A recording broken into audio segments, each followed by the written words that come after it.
Assalamu alaikum wa rahmatullahi wa barakatuh. To start with the greatest name of the Almighty Allah, the most gracious and merciful. The sparkle of fire is the witness of your worth. The silent fluence of the water is witness of your softness. The rising sun in east and the sunset in the west is the witness of your rhythm. My words, my soul are the witness of oneness, of glory of Allah, whose glorification cannot be described in words. A warm good morning to one and all present over here today. I, Mrs. Ruhi Tabassum, is glad to welcome you all for the second day of our school upgradation program, a teacher's workshop. We shall be indeed witnessing an impressive and impactful educational guidance today. For this, I would like to call upon Mr. Mehfooz Siddiqui sir to just give you a warm welcome to everyone present over here.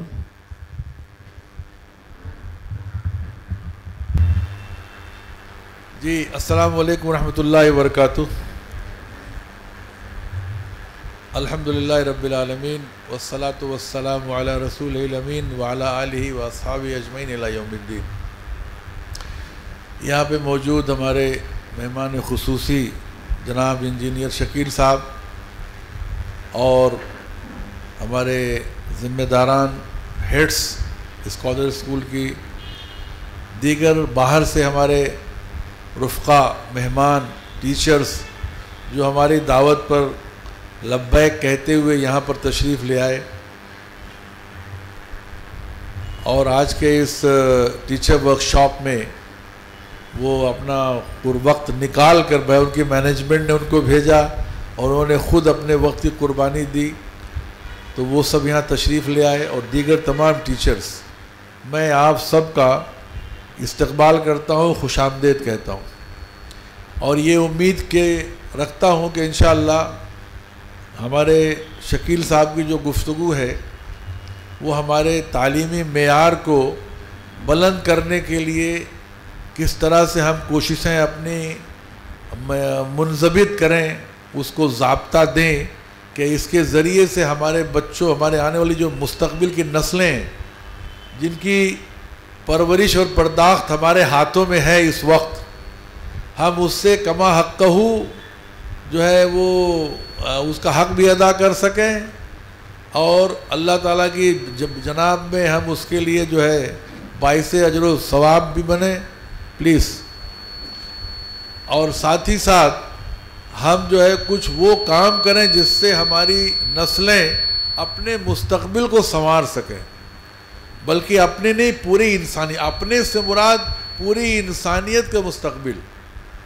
एक इंसान अगर कोई अच्छा काम दुनिया में खैर का करता है तो उससे सारी इंसानियत का भला होता है। अगर वो मोमिन है तो अल्लाह तबारक व तआला उसके उस काम के ज़रिए ता क़यामत एक अजरे मुसलसल का सिलसिला उसके लिए जारी कर देता है। और अगर वो बहरहाल मोमिन नहीं है, दुनिया उसके काम से तो फ़ायदा उठाएगी, अल्लाह ताला उसको ज़रूर इस दुनिया में सुरखरू करेगा और उसको क्या कहते हैं कि दुनिया की हद तक तो उसको बहुत कुछ न मिलने वाला है।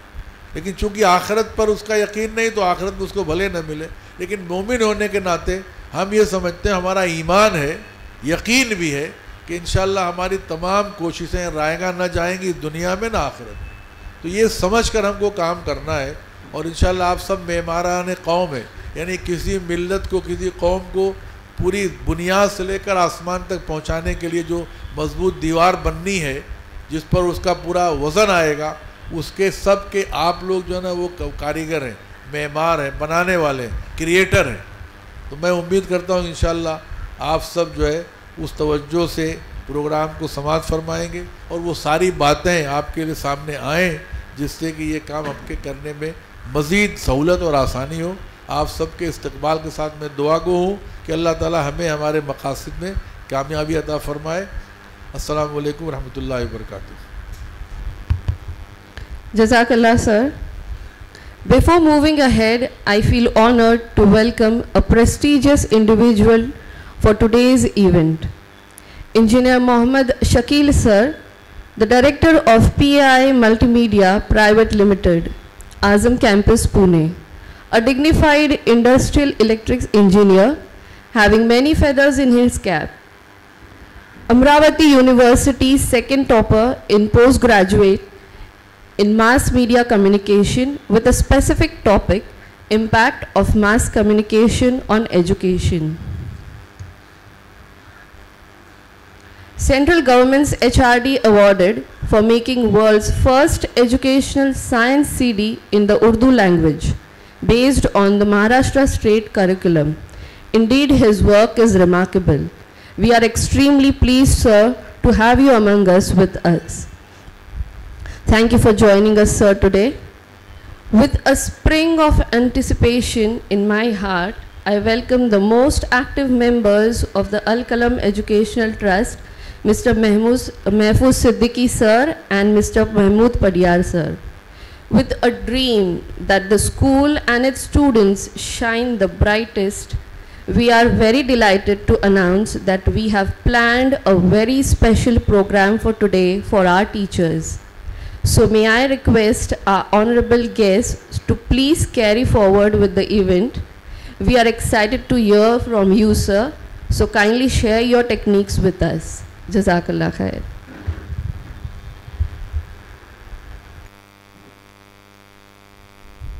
Alhamdulillah Rabbil Alamin. Wassalatu wassalamu ala Rasulil Amin.